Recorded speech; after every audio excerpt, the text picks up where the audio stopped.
What's up, everybody? Mark here. It's Saturday morning, and thought I'd just bring you a quick little unboxing video of Tom Wood's drive shaft that I just got in last night. Ordered this drive shaft up earlier this week to replace the one that I foobarred or tacoed while I was doing some light wheeling with some buddies. So, at any rate, a quick little unboxing video, show you what I ordered, what went wrong with my other one, and kind of, just to check it out. If you guys like what you see, just go ahead and smash that like button, like they say, and I'll keep sending you videos. So hope you're having a great morning. So this is the drive shaft that was in the Scout when I got it 15 years ago. It's seen some serious abuse. It's been retubed a couple times. The yokes have been cleaned up. But one of the problems is that the splines in the slip on the long travel slip, they started to get a little hogged out. So this thing would give a little vibration at higher speeds. Not a problem because the thing doesn't go very fast anymore. But one of the things that I noticed when this thing tacoed is that when I had this thing retubed the last time, back in 2018, I think, early 2019, I asked them to do eighth wall. Quarter wall would have been better, but I asked them to do eighth wall at a minimum. And it looks like, I haven't even calipered this yet, but it looks like I got maybe 330 seconds, something in there. But it's shit tube, just shit. And it kind of pisses me off now that I see that. But the shaft itself, the components have been around in the rig for probably 20 years. This is actually a cab over sleeper rig steering shaft that was repurposed for the drive shaft. So kind of cool, sleeper cab over, overland, delivery truck steering shaft, so that when the cab would move, it would have enough slip with the air suspension. So anyway, previous owner repurposed that and made it into a drive shaft, which was pretty rad, and it's lived a good life. So at any rate, I'm going to probably save these parts and have them retubed correctly and make this into a spare. So let's go check out the new stuff. You want to do when you're ordering a new drive shaft is you want to find out, first of all, what kind of shaft you need. I just needed a pretty standard double U-joint slip style drive shaft. So U-joint. I didn't need any CVs or double cardons, anything fancy like that. It's just for the front end of a Dana 44 connecting to a Dana 300. So at any rate, I measured the length of my drive shaft needs from fixed yoke to fixed yoke. So basically 35.5 inches with the weight on my leaf springs, not compressed. Since I've got a reverse shackle and my suspension really droops on extension, I went ahead and picked their U2 for the really long spline shaft for extension. And I don't know, I might have been able to get away with the U1, which is 8 inches of travel, but I went with the U2 for 19 inches of travel. And that's because my previous drive shaft had 14 inches of available spline. So went with the long one.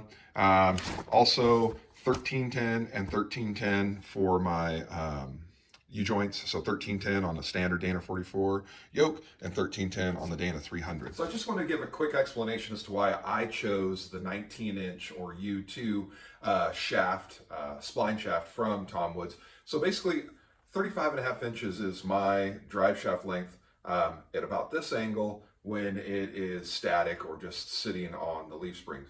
So I rock crawl a lot. I don't do any desert whoops or anything. I've only got about 4.5 inches of shock up travel. So I only need about 3 to 4 inches of compression on the upstroke of the drive shaft.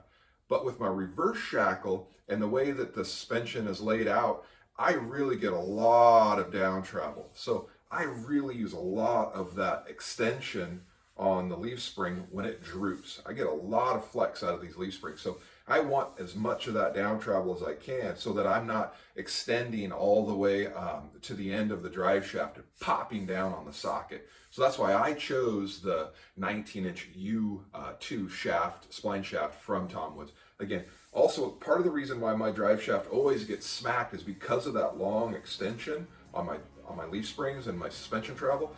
It really lays out down and over on the passenger side and really exposes a lot of that shaft length.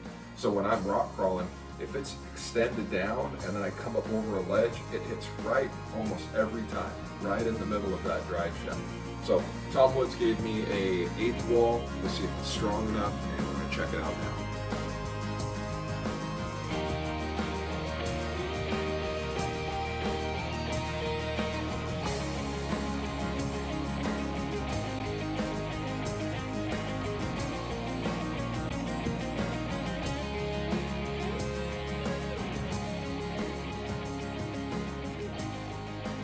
All right, so here we go.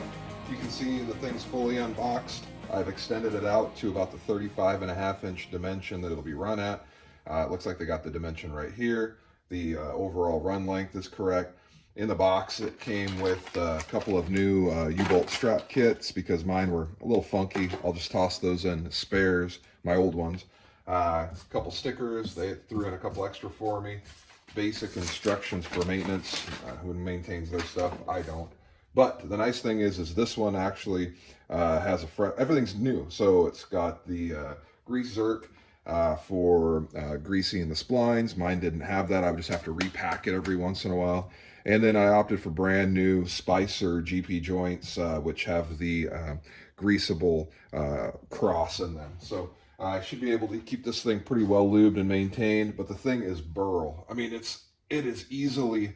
well, it said 23 pounds on the package, and I'm going to say that's probably double the weight of my old shaft. I'm not even exaggerating.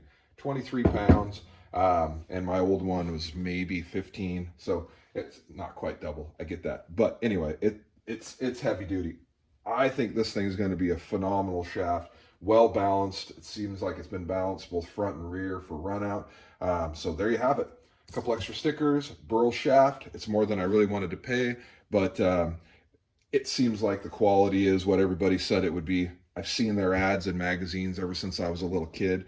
And I know, kind of giddy just to be able to get one, save my money for it, and get a new shaft. So there you have it. Looking for a shaft, I highly recommend Tom Woods. We'll see how this thing goes when I install it in another day or two.